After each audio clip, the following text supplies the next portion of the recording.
Sounding again and again through Scarlatti's keyboard works are the folk idioms of the Iberian Peninsula where he spent half his life.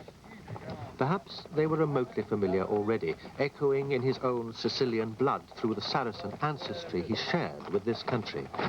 From the Tagus Valley region north of Lisbon, a dance of the cattlemen of Villafranca.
Scarlatti made a brief return to Rome in 1728. In the 9 years he'd been away now, he'd been back to Italy only once. That was to see his father in Naples just before he died. This visit to Rome was different. He was preparing himself for developments in Portugal. Maria Barbara was to be married to the Crown Prince of Spain, and if Scarlatti was to go with her, Spanish etiquette demanded he did not do so as a single man. Here at the church of San Pancrazio on the outskirts of Rome, that omission was made good. The bride he brought back to Portugal was, we are told, very beautiful. Maria Caterina Gentili was 16, almost the same age as Maria Barbara. But if the motives for the marriage sound unromantic, it may be that Scarlatti was emerging emotionally at long last from the shadow of his father.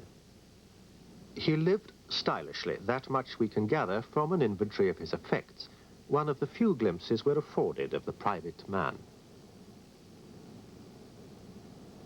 But he lived also, as the court did, always ready to be on the move. His desk, for instance, was a portable one. There's a hammock on the list, and folding chairs for easy transport. Such items were all to be needed for the next royal upheaval. It was to the old Braganza palace of Villa Viçosa near the Spanish border. This was the Portuguese assembly point for Maria Barbara's coming marriage, and not hers only, for her younger brother was to be married at the same time to the Spanish Infanta, a double indemnity for peace between mutually suspicious nations. King John of Portugal remodeled the entire palace to house and feed a vast gathering of royal guests. They arrived in 335 carriages and coaches, each with its attendant retinue of servants.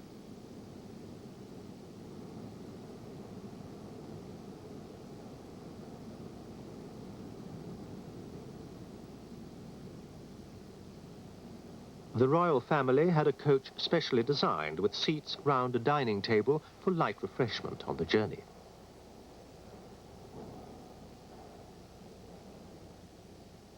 The nobility came with their own silver-gilt picnic sets, and the whole unwieldy concourse set out for the Spanish frontier from the town of Elfish to the sound of noisy public rejoicing.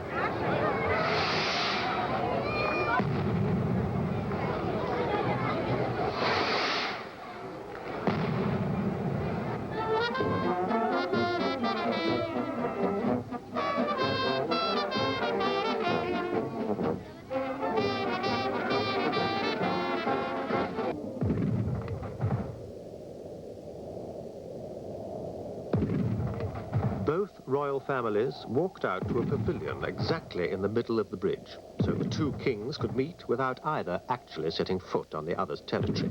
There, a formal exchange was made of the two princesses, whose bridegrooms now set eyes upon them for the first time. Watching the scene, like everyone with intense curiosity, was the British envoy Benjamin Keane. I had placed myself very conveniently yesterday, he wrote, to see the first meeting of the two families.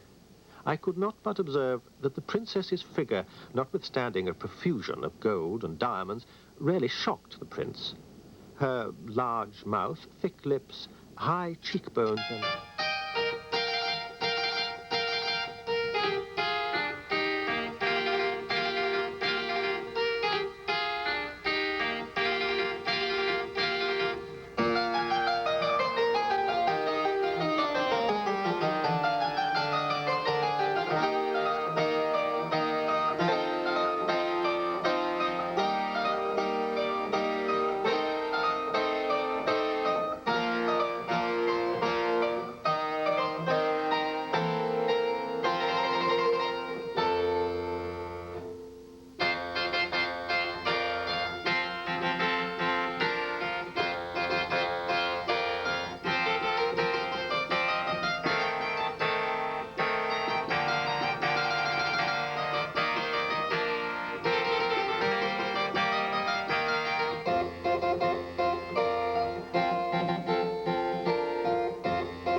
The court arrived in Seville on the 3rd of February 1729 and settled in for a stay which was to last 3 years.